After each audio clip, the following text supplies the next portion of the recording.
Welcome to this flashback series featuring some of my favorite episodes from the archives discussing key ideas and teachings that take us to the heart of who we are, reveal what makes us tick, and lead us to greater freedom and well-being.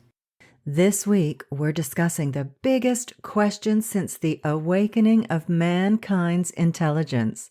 Yep, we're giving it large. We're asking, who are we and why are we here? I'm your host, Janine Hunt, natural health therapist for over 30 years, hypnotherapist, lifelong learner, and student of the Ageless Wisdom. Here on the Sort Yourself Out podcast and in my Better Than Happy Zone membership, I teach powerful top-down techniques and practices so that you can master your mind and emotions, free yourself of what's holding you back, expand your consciousness, and nourish your soul. So let's get started. Well, hello there, and thank you so much for joining me today. I hope you're prepared for a whopper, as today I'm putting on my pointy philosopher's hat and examining that question that most of us have asked ourselves at some point in our lives. Who am I, and why am I here? Now, often the point at which we ask the question is when we are mired in difficult life circumstances, and we need to understand why we are going through all this crap. Why is life flinging all this nastiness at me? Why? Why me? What's going on? How can I make it stop? Those are some of the associated questions. Basically, we're searching for the meaning of life. I told you it was a biggie. Now, inherent in this suffering is the very solution that leads us to understand the significance of the situation and to free ourselves to a higher level of consciousness and well-being. Because for many of us, we're going to need a little nudge from the dark night of the soul on the really heavy total reorientation end of the spectrum to the less intense, more garden variety of, say, bad habits or ways of thinking that create problems in our lives on various levels. The trials and tribulations in our lives force us to get off our butts and to make some positive change. Otherwise, we'd never stop lying on the sofa eating cake. Right? I'm giving a bit away there, I guess. You can see what my default is. So I love the idea in Douglas Adams's Hitchhiker's Guide to the Galaxy, where they ask the computer deep thought, the ultimate question of life, the universe, and everything. Deep thought says it will take 7.5 million years to calculate the answer. And after 7.5 million years, deep thought clears his throat and majestically answers 42. That kills me. So I'm hoping that today we're going to delve a little deeper than 42. And hopefully, as well, not take 7.5 million years. So let's see if we can do it in 20 minutes or so. I'm not sure how long this is going to take. It looks like it might be a little longer than many of my episodes. But, this is a big subject matter, and I'm trying to condense it down. So let's get going with the first question. Who are we? Well, here's the nutshell answer. We are spiritual entities, souls who have chosen to incarnate in physical bodies here on earth. And part 2 of the question, why are we here? The nutshell answer is to sort ourselves out. We are here to experience life in all its glory and sometimes gory or misery. And through these experiences, to learn, grow, and evolve. Now, we're evolving individually. As members of the human family, we are also contributing to the evolution of humanity as a whole. And it goes even further than that. Now, I'm coming at this from the perspective of the Ageless Wisdom, which I've been studying for many years. Now, the Ageless Wisdom is not just a spiritual tradition, and it is most definitely not a religion. It is an entire cosmology that, if you care to look into it, it will give you all the answers to life, the universe, and everything, and not 42. However, I will say that the Ageless Wisdom is not for everybody.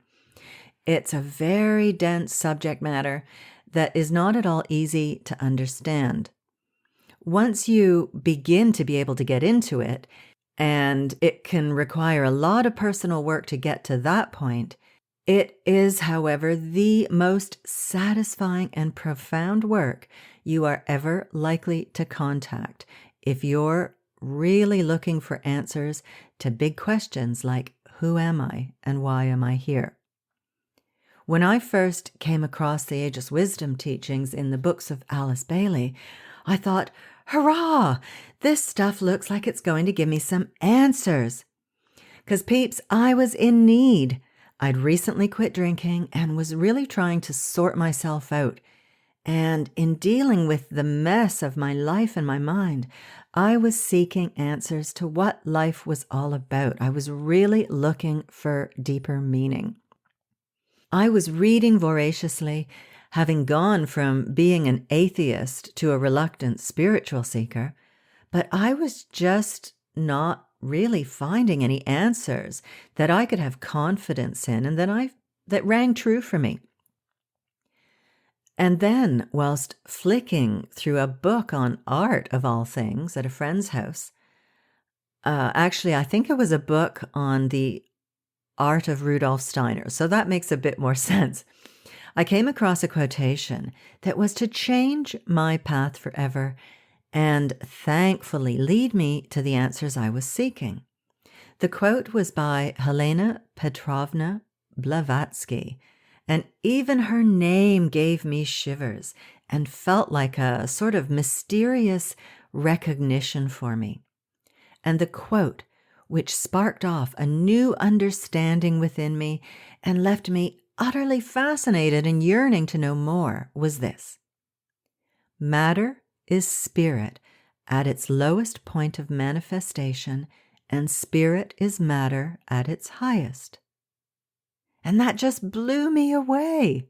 It was news to me, but it just made sense. And that quote led me to the Ageless Wisdom and the books of Alice Bailey, which I've been studying ever since. They answered my deep questions I could not find answers to anywhere else. I excitedly bought my first Alice Bailey book, only to discover that I couldn't understand it. I was so annoyed. I just could not wrap my head around it. It was like I was reading another language. So I put it in a cupboard and continued to meditate and read other books on spirituality until one day, a year or so later, I got an urge to get that book out.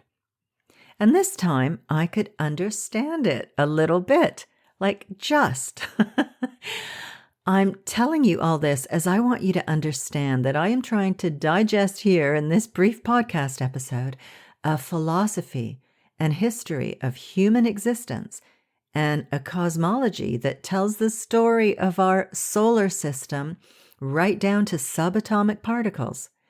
And not just our current solar system, which is the second one, by the way, but the first and the next one as well. So it's big stuff, it's vast, it's puzzling, it's amazing, and a lot of it's pretty damn incomprehensible. But I'm going to give it my best shot. But just remember, I'm just one humble little human still learning as I go, continually awed by the paradoxical complexity and yet simplicity of the Ageless Wisdom teachings, but they just make sense.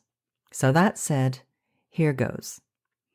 Esoteric philosophy, psychology, and cosmology in a nutshell. Sounds absurd, but I'm going to try it. So, I want to go back to my favorite quotation because within it, we have a nutshell within a nutshell. Matter is spirit at its lowest point of manifestation, and spirit is matter at its highest. So this speaks of a continuum, with spirit as one pole and matter as the other.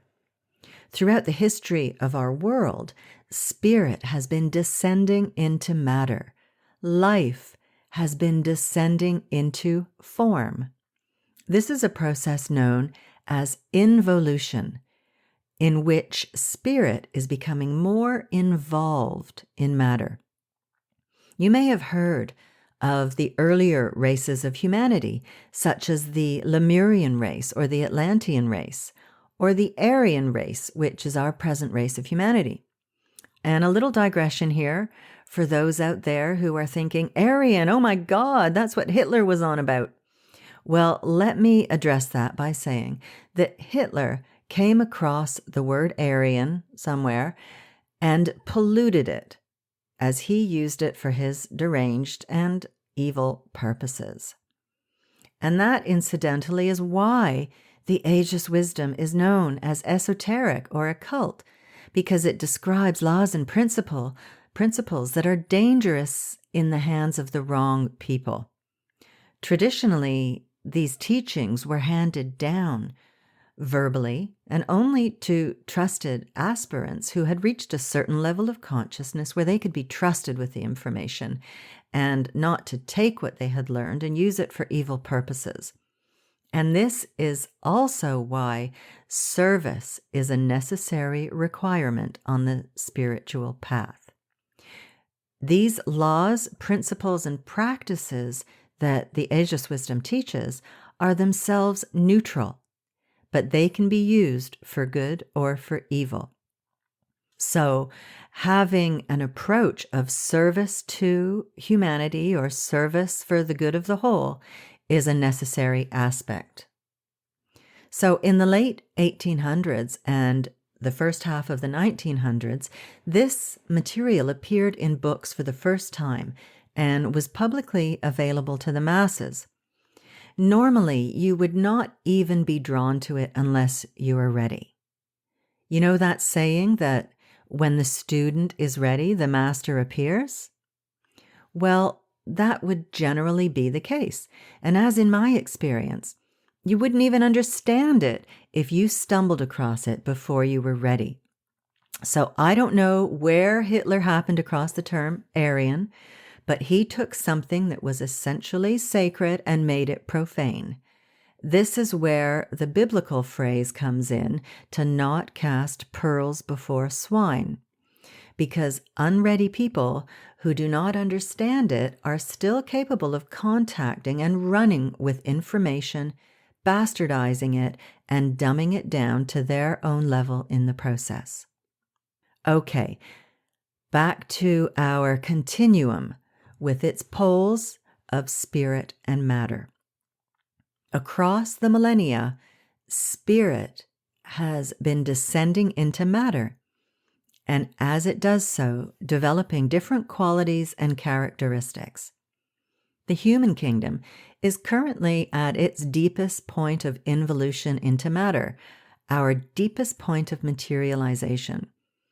And we can see this through the rampant materialistic nature of humanity at present, so focused on having material stuff, way more than we need, so focused on external physical appearances, obsessed with sex and youth, and pumping ourselves full of Botox, and having the perfect physical body, and then perhaps showing it to everyone online.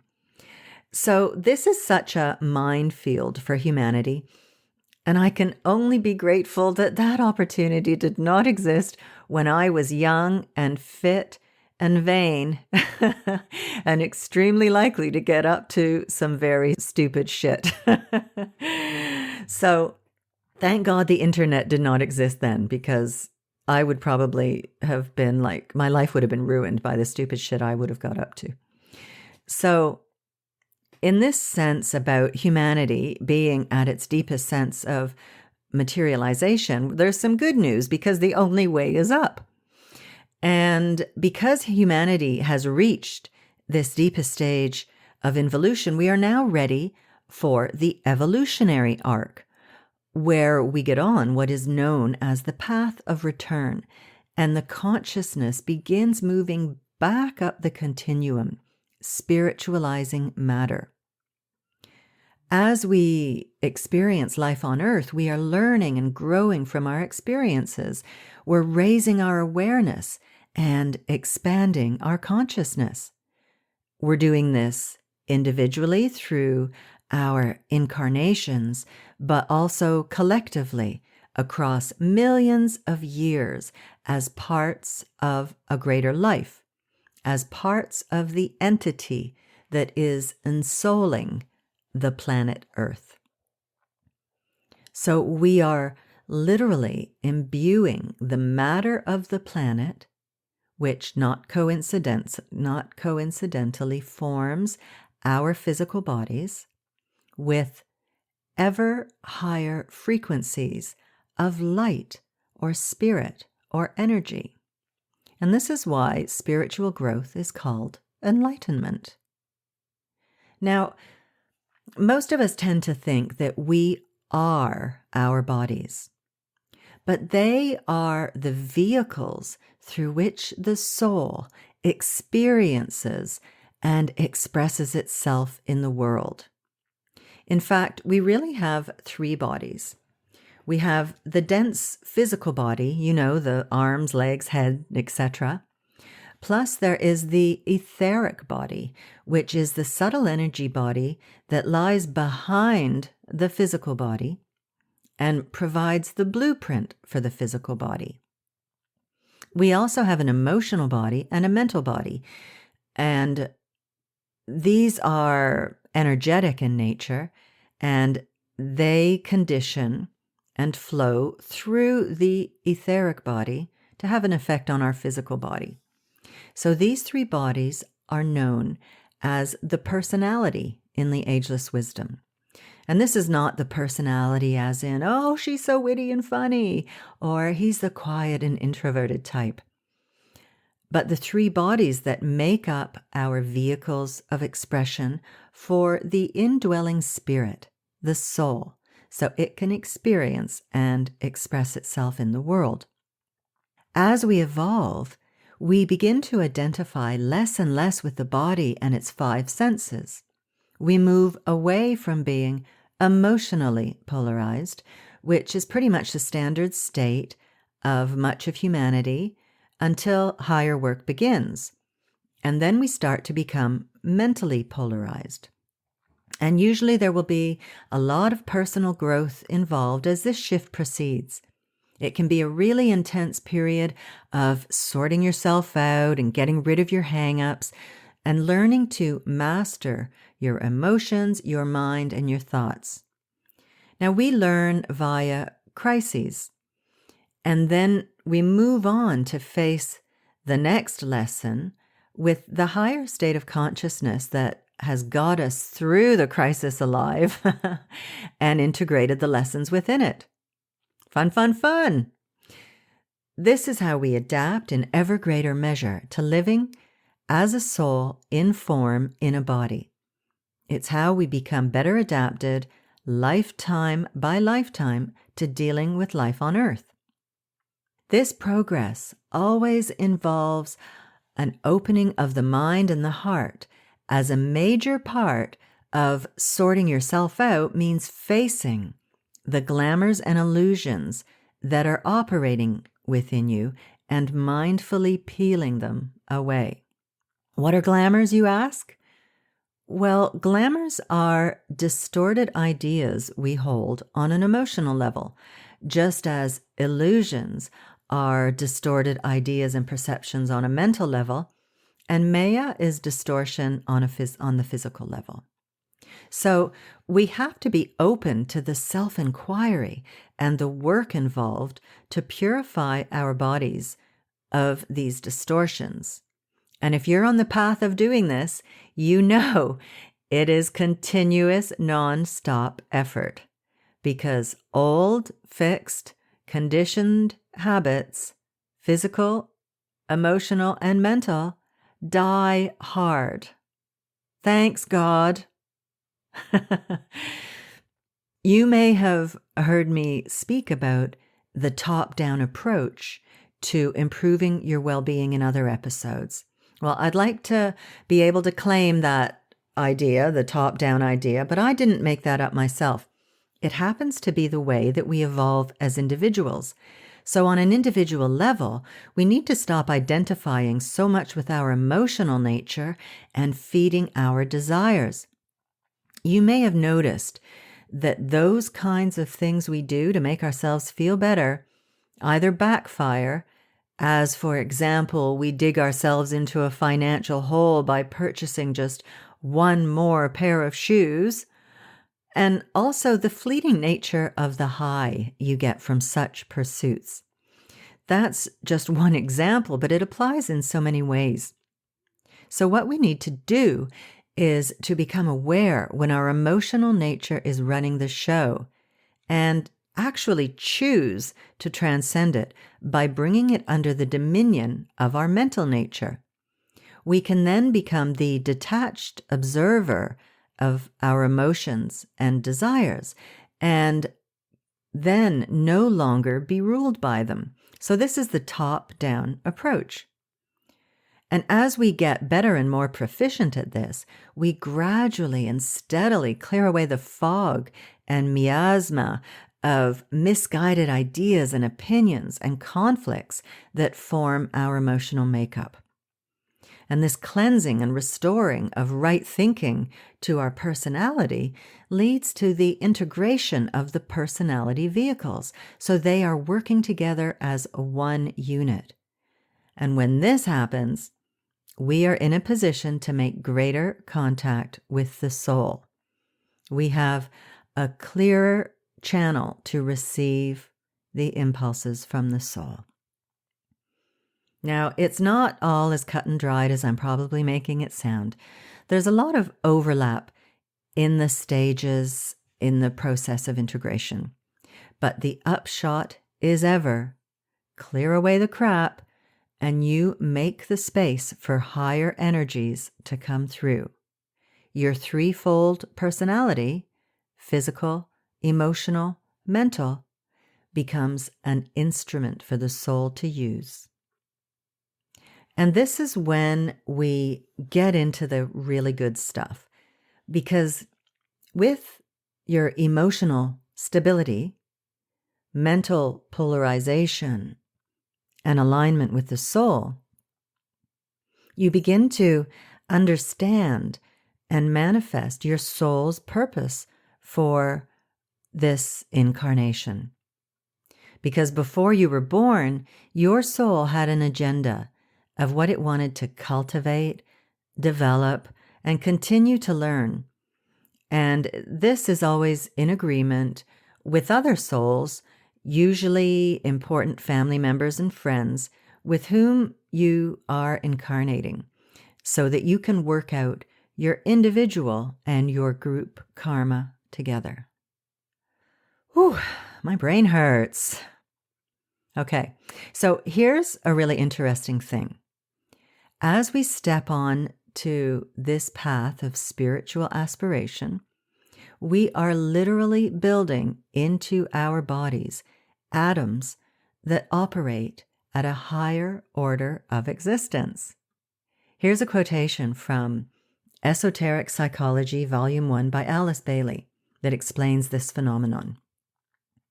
Quote, "The effect of continued aspiration when followed by right action is to bring about three things. 1, a stimulation of the higher atoms of the three bodies.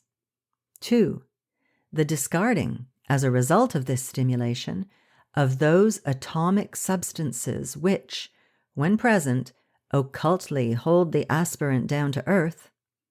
3, the increasing of the magnetic, attractive power of the higher atoms, which draw to themselves atoms of high vibration to take the place of those of low vibration. One point I should like to make here in order to correct an almost universal wrong mental attitude.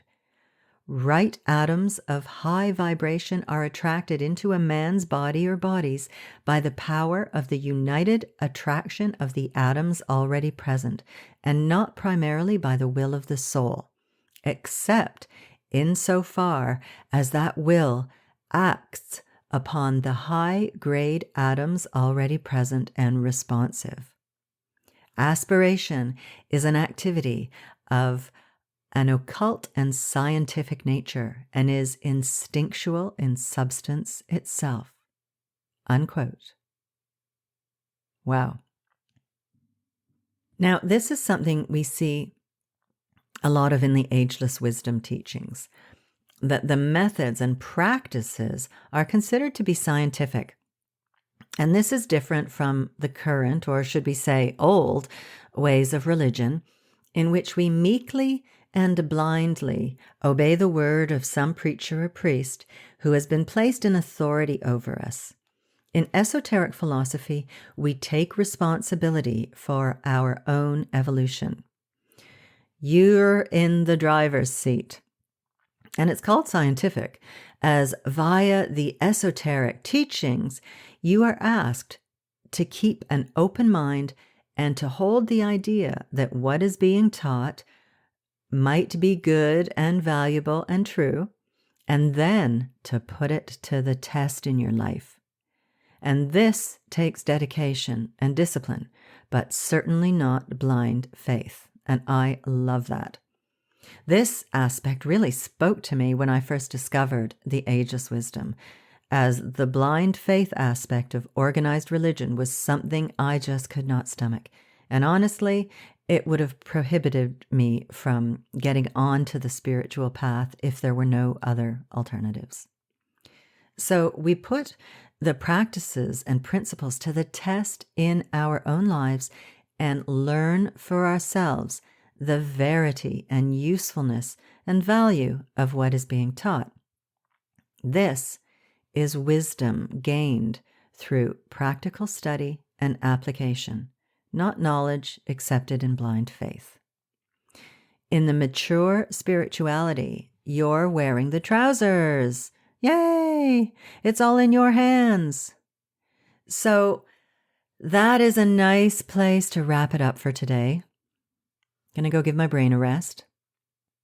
So I'm going to leave you with a nice quotation from Esoteric Psychology, Volume 2 by Alice Bailey and the Tibetan Master, which sums up our topic, who are we and why are we here, rather nicely.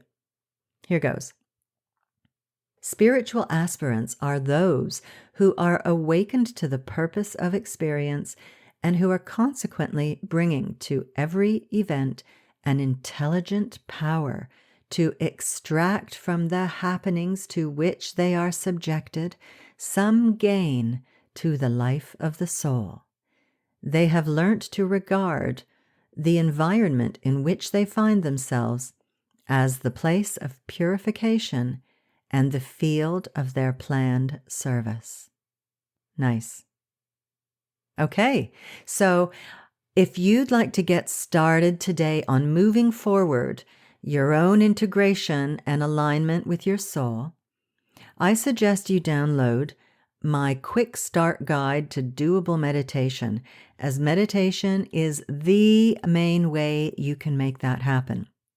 You can get my guide at theinspirationcloud.com/SYO23, and those are the digits 23, not the word 23. So that's theinspirationcloud.com/SYO23, and I'll also put a link in the show notes.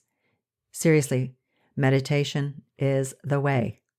Okay, my friend, that is all for today. I hope you found it interesting and useful. Today we were mainly looking at the individual or microcosmic nature of who we are and why we're here.